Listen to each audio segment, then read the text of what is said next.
sur les enjeux de marché, bien sûr, avec John Plassard qui est avec nous en visioconférence pour poursuivre cette discussion spécialiste en investissement chez Mirabeau. Bonjour et bienvenue John, ravi de vous retrouver. Effectivement, on regardait un petit peu les niveaux techniques d'indices avec Vincent Bois-Diger. On a pris le Dow Jones comme référence aux États-Unis, mais on peut regarder le S&P 500. Effectivement, vous le constatez comme tout le monde, John, le S&P 500 qui est un peu sur sa zone de plafonnement autour de 4150 points. C'est un niveau que le marché américain n'a pas redébordé depuis plusieurs mois et plusieurs trimestres maintenant. Oui, tout à fait. Bonjour Grégoire. On voit qu'il y a pas de conviction, mais vous l'avez dit avant. En fait, souvent, lorsqu'on regarde les résultats des entreprises et surtout les statistiques économiques, eh bien, on a l'impression que les investisseurs regardent le verre à moitié plein et pas le verre à moitié vide, puisque on peut avoir, et on l'a vu lors de ces dernières semaines, on peut interpréter les statistiques économiques, mais comme on le veut, et même les réunions des banques centrales. Puisque je vous rappelle quand même, Grégoire, que absolument tous les analystes avaient dit qu'avant la réunion de la Fed, avant la réunion de la BCE, eh bien, c'était un game changer, c'est-à-dire que, en fait, ça allait déterminer si on allait rentrer dans une pause qui potentiellement pouvait être une pause qui allait redynamiser les valeurs cycliques ou si on allait continuer aux États-Unis de monter les taux comme en Europe et que ce serait extrêmement négatif pour les marchés. Mais en définitive, eh bien, on voit qu'on est dans une situation où depuis août 2022, on n'arrive pas à casser ce plafond de verre. Et la chose est toujours assez intéressante, c'est que vous en parliez juste avant, le plafond de la dette américaine, mais vous savez, lorsque on cherche le signe noir, Grégoire, c'est évidemment pas en le nommant que c'est un signe noir, puisque le signe noir, selon la définition, c'est évidemment un sujet, un événement auquel on ne s'attend pas. Donc ici, évidemment, on peut donner plusieurs exemples. Chacun se focalise sur 2011, lorsque les États-Unis avaient perdu le AAA, ce qui avait fait baisser fortement le S&P 500, et on était entré dans une zone de volatilité extrêmement forte pendant plusieurs semaines, voire plusieurs mois. Alors évidemment, il y a ça. On sait qu'il y a une réunion, vous en parliez, demain entre McCarthy des Républicains et le président démocrate, mais on sait que c'est une question politique plus qu'économique, puisqu'on a les élections présidentielles l'année prochaine. Donc aujourd'hui, dire quel est l'événement qui va nous faire sortir de ce canal, eh bien c'est extrêmement difficile de le dire, parce que potentiellement, comme l'histoire nous l'a appris, on pourrait rester là plusieurs trimestres, alors que, évidemment, c'est une frustration, mais au moins, on n'est pas dans une zone baissière. Est-ce que ce ne serait pas le meilleur des scénarios d'ailleurs, il y en a plusieurs des scénarios possibles devant nous, John, mais l'idée qu'on ait un marché un peu ennuyeux, c'est comme ça que je le qualifie, qui soit rangé, qui évolue dans des bornes de fluctuation plutôt bien identifiées, peut-être du plus 10, moins 10. D'ailleurs, hein, c'est la vie normale des marchés actions, mais cet entre-deux, finalement, j'allais dire, c'est peut-être le meilleur qu'on puisse espérer pour quelques semaines, quelques mois devant nous. Oui, tout à fait. Vous savez, il y a aussi l'aspect humain dans l'investissement, Grégoire. C'est-à-dire que l'année passée, ça paraît très lointain, mais toutes les classes d'actifs ont baissé. Le fameux 60-40 qu'on évoque quelquefois ensemble, il est baissé de plus de 14%. C'est une des plus fortes baisses de l'histoire de cette mesure. Et en fait, lorsqu'on a une forte baisse, on s'attend l'année d'après à avoir une forte hausse. Alors que foncièrement, après ce choc, parce que c'était un choc sur les marchés, avec entre autres la guerre en Ukraine, eh bien, d'avoir un marché, comme vous le dites, qui peut ne pas vraiment bouger et être assez frustrant, mais sans connaître une baisse, eh bien, c'est le meilleur des scénarios pour potentiellement, en fin de cette année ou en 2024, repartir à la hausse. Ça, ce serait le scénario idéal, mais évidemment, il y a la frustration des investisseurs qui, l'année passée, pour la majeure partie, ont perdu de l'argent sur leur portefeuille et voudraient évidemment récupérer ce qu'ils ont perdu au moins. Un des indicateurs techniques qui est très suivi sur les marchés actions, c'est ce qu'on appelle la largeur de la participation, le breadth du marché américain notamment. Et force est de constater, c'est pas un sujet nouveau, mais c'est un sujet qui est toujours plus exacerbé année après année, John. L'idée que la performance du marché américain, du S&P 500 depuis le 1er janvier, repose sur un groupe toujours plus limité de valeurs. Alors évidemment, ce sont les plus grosses valeurs du monde, ce sont les plus grosses grosses capitalisations boursières du monde, Apple étant l'emblème de ces valeurs-là. Mais ce manque de participation continue d'interpeller les investisseurs. Oui, tout à fait, parce que lorsqu'on regarde, on voit qu'aujourd'hui, les 10 premières positions du S&P 500, elles pèsent plus de 30% de l'indice, et que Apple pèse 7,2% de l'indice en termes de poids. Donc, si vous regardez ici, depuis près de 40 ans, c'est le poids le plus élevé qu'a jamais eu l'indice pour une valeur du S&P 500, parce que si vous revenez, par exemple, en 1980, le poids le plus élevé, c'était IBM, et c'était 4,3%.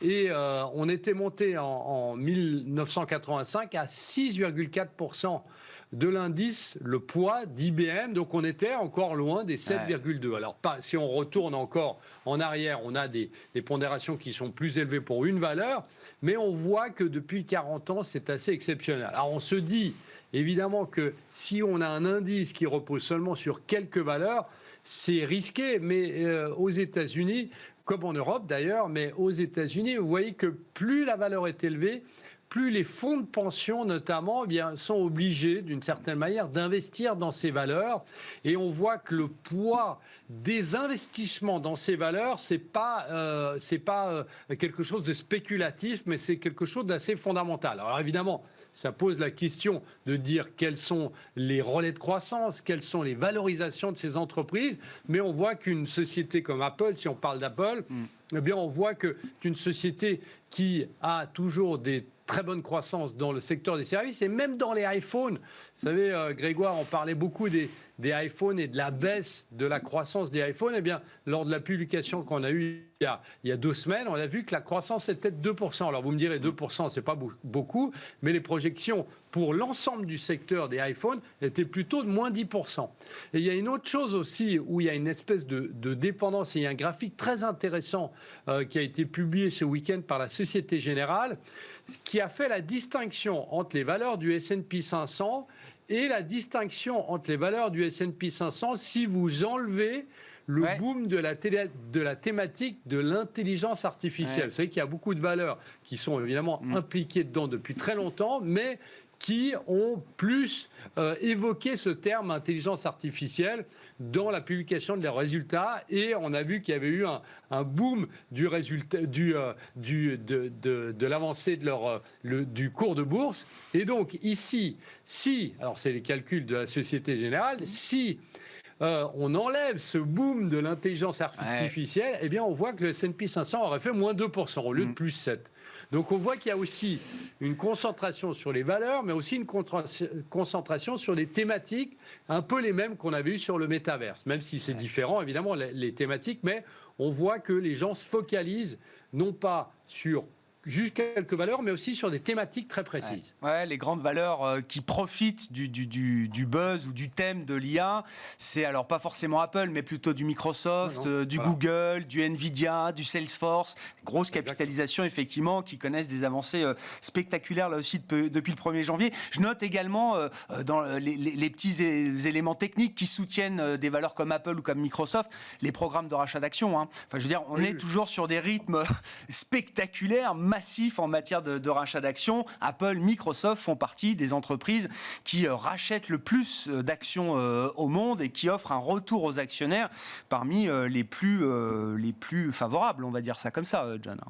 Oui, tout à fait. 90 milliards pour Apple. Vous parliez d'Apple, les rachats d'actions, donc c'est absolument extraordinaire, bien évidemment. Et on sait que ces sociétés sont des sociétés qui ont plein de liquidités, plein de cash. Et puis, on avait vu que durant la crise, la partie recherche et développement, il n'y avait pas énormément d'argent qui avait été mis dedans. Donc, ils préfèrent faire des rachats d'actions, en tout cas sur le court terme, que de faire des acquisitions ou d'accélérer la partie recherche et développement. Et évidemment, eh bien, au niveau technique, comme vous le disiez, Grégoire, eh bien, ça a un impact très positif sur ces valeurs. Au-delà de ces événements et de ces enjeux techniques, John, il y a aussi la réalité fondamentale. On va clore là, dans les prochains jours la saison de publication des résultats du premier trimestre, notamment aux États-Unis, mais également en Europe.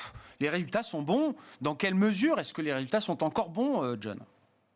Bah, vous savez, c'est assez amusant, Grégoire, parce qu'à chaque fois qu'on a ces derniers trimestres, chaque fois qu'on a la publication des trimestriels, eh bien, on se dit cette fois-ci, Ah oui. c'est vraiment cette fois où les sociétés vont nous donner un message extrêmement négatif pour la suite à cause de la récession, à cause de l'inflation, à cause des taux d'intérêt, etc., etc. Eh bien, si on fait un bref bilan, on n'est pas tout à fait terminé, mais si on fait un bref bilan, vous prenez les bénéfices des sociétés du S&P 500, elles ont baissé de 3% d'une année sur l'autre, alors qu'on attendait le consensus avant la publication des résultats, attendait du moins 7%. Donc on voit que c'est nettement meilleur qu'attendu ou moins mauvais qu'attendu. Et en Europe, on attendait des bénéfices en augmentation de 3%.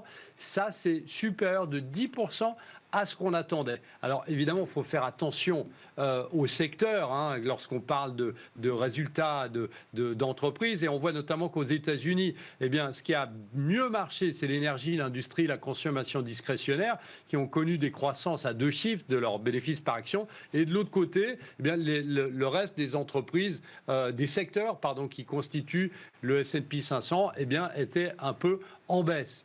En Europe, c'est un peu différent puisqu'on avait la consommation discrétionnaire, les biens de première nécessité, la finance et la technologie qui ont bien fait, et de l'autre côté, les services de communication, l'énergie et les matériaux qui ont un peu moins bien fait. Et il y a un facteur un peu technique qui est assez intéressant de regarder, ce que regarde notamment JP Morgan dans certains de ses analyses. En fait, c'est de regarder quelle est la réaction à une bonne ou à une mauvaise surprise en termes de bénéfices pour les trimestriels des entreprises. Et on voit que cette fois-ci, lorsque une société a publié des bénéfices, des résultats supérieurs aux attentes, eh bien, la réaction de l'entreprise en bourse était moins forte qu'attendue. Alors que de l'autre côté, les entreprises qui ont publié des résultats en dessous des attentes ont été beaucoup plus sanctionnés que d'habitude. Donc on voit ici que c'est certainement cette frustration de l'investisseur en se disant que cette fois-ci, c'était évidemment le cas où les entreprises allaient faire des profit warning à tout va, mais pas du tout. Donc on voit qu'ici, on va avoir Walmart, vous l'avez dit, on va rentrer dans le cœur de la consommation américaine et Home Depot. Et là, on aura évidemment des indications. Mais pour l'instant, je dirais, et ça devrait continuer, eh bien, meilleur qu'attendu. Alors, on attendra le prochain trimestre pour dire que c'est cette fois-ci qu'on aura des warnings plus importants que prévu, mais j'en suis même pas sûr.